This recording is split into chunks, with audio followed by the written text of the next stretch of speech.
ನಾಡಿನ ಭಕ್ತರ ಪಾಲಿನ ಆರಾಧ್ಯ ದೈವ, ಕಲಿಯುಗದ ಪ್ರತ್ಯಕ್ಷ ದೈವ ತಿರುಪತಿಯ ತಿಮ್ಮಪ್ಪನ ದರ್ಶನ ಪಡೆಯುವುದು ಪ್ರತಿಯೊಬ್ಬ ಭಕ್ತನ ಬಹುದೊಡ್ಡ ಬಯಕೆ. ಇದೀಗ ಕರ್ನಾಟಕದ ಜನಪ್ರತಿನಿಧಿಗಳು ಹಾಗೂ ರಾಜ್ಯದ ಹಿರಿಯ ಅಧಿಕಾರಿಗಳಿಗೆ ತಿರುಮಲದಲ್ಲಿ ವಿಶೇಷ ಗೌರವ ಮತ್ತು ಆರತಿಯ ಭಾಗ್ಯವನ್ನು ಕಲ್ಪಿಸಲು ರಾಜ್ಯ ಸರ್ಕಾರ ಮಹತ್ವದ ನಿರ್ಧಾರವನ್ನು ಕೈಗೊಂಡಿದೆ. ಈ ಕುರಿತು ಒಂದು ರಿಪೋರ್ಟ್ ಇಲ್ಲಿದೆ ನೋಡಿ.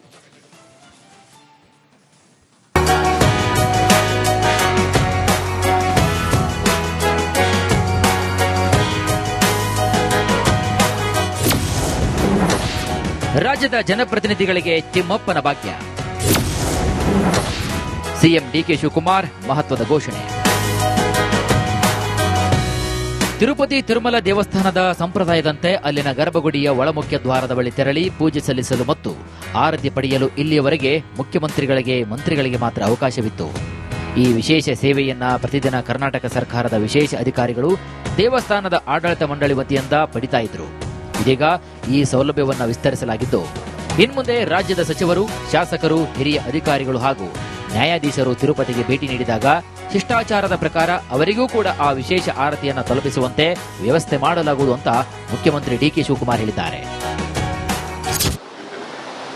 ಇನ್ನು ಮುಂದಿನ ದಿನದಲ್ಲಿ ಯಾವುದೇ ಒಬ್ಬ ರಾಜಪ್ರತಿನಿಧಿ, ಒಬ್ಬ ಮಂತ್ರಿ ಇರ್ಬೋದು, ಒಬ್ಬ ಶಾಸಕ ಇರ್ಬೋದು, ಒಬ್ಬ ಚೇರ್ಮನ್ ಇರ್ಬೋದು, ಒಬ್ಬ ಹಿರಿಯ ಅಧಿಕಾರಿ ಇರ್ಬೋದು, ಜಡ್ಜಸ್ ಇರ್ಬೋದು, ಯಾರೇ ಆಗಲಿ ಸರ್ಕಾರದ ಪರವಾಗಿ ಯಾರು ಹೋಗಿರ್ತಾರೆ, ಯಾರು ರಿಜಿಸ್ಟರ್ ಇಟ್ಕೊಂಡಿರ್ತಾರೆ, ಯಾರು ಇಲ್ಲದೆ ಹೋದಂಥ ಸಂದರ್ಭದಲ್ಲಿ ಫಸ್ಟ್ ಪ್ರಿಫರೆನ್ಸು ನಮ್ಮ ರಾಜ್ಯದ ಪ್ರೋಟೋಕಾಲ್ ಪ್ರಕಾರ ಆ ಸರ್ಕಾರಿ ಆರತಿಯನ್ನು ಆ ರಾಜ್ಯದ ಪ್ರತಿನಿಧಿಗಳಾಗಿ ಸೇವ್ ಮಾಡಲಿಕ್ಕೆ ಒಂದು ಅವಕಾಶವನ್ನು ನಿರ್ಧಾರ ಮಾಡಬೇಕು.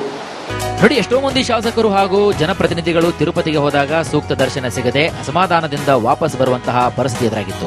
ರಾಜ್ಯದ ಸೇವೆ ಮಾಡುವಂತಹ ಜನಪ್ರತಿನಿಧಿಗಳಿಗೆ ದೇವರ ಮುಂದೆ ನಿಂತು ಪ್ರಾರ್ಥನೆ ಮಾಡಲು ಮತ್ತು ಆರತಿ ಪಡೆಯಲು ಅವಕಾಶ ಸಿಗಬೇಕು ಎಂಬ ಉದ್ದೇಶದಿಂದ ಈ ತೀರ್ಮಾನವನ್ನು ಮಾಡಲಾಗಿದೆ ಅಂತ ಹೇಳಲಾಗಿದೆ.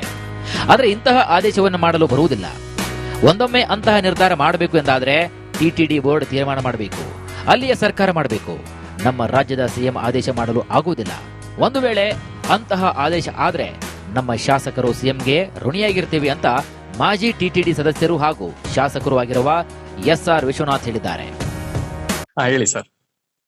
ಈಗ ಅಲ್ಲಿ ಪದ್ಧತಿ ಇರ್ತಕ್ಕಂಥದ್ದು, ಕರ್ನಾಟಕ ಆಫೀಸರ್ ಅಂದ್ರೆ ನಮ್ ಇಒ ಇರ್ತಾರೆ, ಎಕ್ಸಿಕ್ಯೂಟಿವ್ ಆಫೀಸರ್ ಕರ್ನಾಟಕ ಭವನದಲ್ಲಿ ಇರ್ತಾರೆ. ನಮ್ ಕ್ಷೇತ್ರ ಇದರಿಂದ ಕರ್ನಾಟಕದಿಂದ ಹೋಗಿರುವಂತವ್ರು.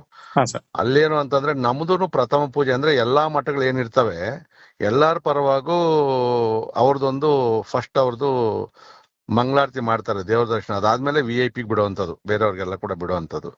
ಅದು ಪದ್ಧತಿ. ಅದನ್ನ ಮತ್ತೆ ಅಲ್ಲಿ ಬೋರ್ಡ್ ಅಲ್ಲಿ ತೀರ್ಮಾನ ಆಗದೆ ನೀವು ಯಾವ CM ಅವ್ರು ಹೇಳಿದ್ರು ಆಗಲ್ಲ, ಯಾರು ಹೇಳಿದ್ರು ಆಗಲ್ಲ ಅದ್ರದ್ದು. ಯಾಕಂದ್ರೆ ಅದರದೇ ಆದಂತ ಒಂದು TTD ಬೋರ್ಡ್ ಐತೆ. ಅದ್ರಲ್ಲಿ ಏನಾದ್ರು ಚೇಂಜಸ್ ಇತ್ತು ಅಂದ್ರೆ ಅಲ್ಲಿ ಮಾಡ್ಬೇಕೆ ಹೊರತು ನಮ್ CM ಆದೇಶ ಮಾಡ್ತೀವಿ ಅಂತಂದ್ರೆ ನನ್ಗೆ ಗೊತ್ತಿರಂಗ ಅದಾಗಲ್ಲ.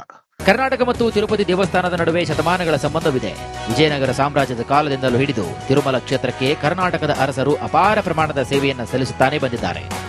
ಇನ್ನು ಈ ಬಾಂಧವ್ಯವನ್ನ ಮತ್ತಷ್ಟು ಬಲಪಡಿಸುವ ಹಾಗೂ ನಾಡಿನ ಪ್ರಮುಖ ನಾಯಕರಿಗೆ ದೈವಿಕ ಅನುಗ್ರಹವನ್ನ ಸುಲಭಗೊಳಿಸುವ ನಿಟ್ಟಿನಲ್ಲಿ ಸರ್ಕಾರ ತೆಗೆದುಕೊಂಡಿರುವಂತಹ ಈ ನಿರ್ಧಾರ ರಾಜಕೀಯ ವಲಯದಲ್ಲಿ ಮೆಚ್ಚುಗೆಗೆ ಪಾತ್ರವಾಗಿದೆ.